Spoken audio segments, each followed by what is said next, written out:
നമ്മൾ ചെയ്ത തെറാപ്പി എന്താണെന്ന് വെച്ചാൽ മെയിൻലി ആളുടെ ഷുഗർ കൺട്രോൾ ചെയ്യലായിരുന്നു. സൈക്കോളജിക്കലായിട്ടും കുറച്ച് തെറാപ്പി കൊടുത്തു. കാരണം എന്താ വെച്ചാൽ ആളുടെ കോൺഫിഡൻസ് തിരിച്ചു കിട്ടാൻ വേണ്ടിയിട്ടുള്ള രീതിയിലുള്ള ഇത് കൊടുത്തു. ഇറക്ഷൻ എന്ന് പറയുന്ന ഒരു സംഭവം സന്തോഷകരമായ ദാമ്പത്യത്തിനോ സെക്ഷൽ ലൈഫിനോ ആക്ച്വലി അത്ര അത്യാവശ്യമല്ല എന്നുള്ളൊരു കാര്യം ആളെ പഠിപ്പിച്ചു. അത് നമ്മുടെ കൗൺസിലേഴ്സ് ആദ്യം പഠിപ്പിക്കുന്നത്. അതെന്താണെന്ന് വെച്ച് കഴിഞ്ഞാൽ സെക്സ് എന്ന് പറയുന്നത് പെനിട്രേഷൻ മാത്രമല്ല, അതായിരുന്നു മെയിൻ സാധനം. അപ്പം നോൺ പെനിട്രേറ്റീവ് സെക്സ് കുറേ പഠിപ്പിച്ചപ്പോൾ ആൾക്ക് ഒരു ഇത് വന്നു.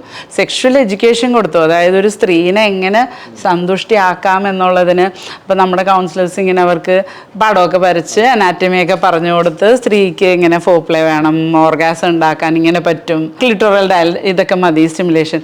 അപ്പോൾ ആൾക്ക് നല്ല കോൺഫിഡൻസ് വെച്ചു. അത് കഴിഞ്ഞിട്ട് ആളുടെ ഡയറ്റും പിന്നെ നമ്മൾ എക്സസൈസ് റെജീമും പറഞ്ഞ് ഒരു കോഗ്നിറ്റീവ് ബിഹേവിയറൽ തെറാപ്പി പോലെ ആളുടെ ഇങ്ങനെ കുറച്ച് കൊണ്ടുവരാൻ ചെയ്തു. പ്ലസ് ഞാൻ ആൾക്ക് മെഡിസിൻസും കൊടുത്തു. മെഡിസിൻസ് കൊടുത്തു കഴിഞ്ഞപ്പോൾ ആൾക്ക് വിതിൻ 2-3 months ഈ കമ്പൈൻഡ് തെറാപ്പിയിൽ ഭയങ്കര ഇറക്ഷൻ എന്ന് പറഞ്ഞാൽ ആൾ ഹാപ്പി. അയാളുടെ കോൺഫിഡൻസും തിരിച്ചു വന്നു, ആളുടെ ടെൻഷൻ കുറഞ്ഞു, ആളുടെ ഷുഗർ കുറഞ്ഞു, HbA1c ആഫ്റ്റർ 3 months നോർമലായി ഇതായി.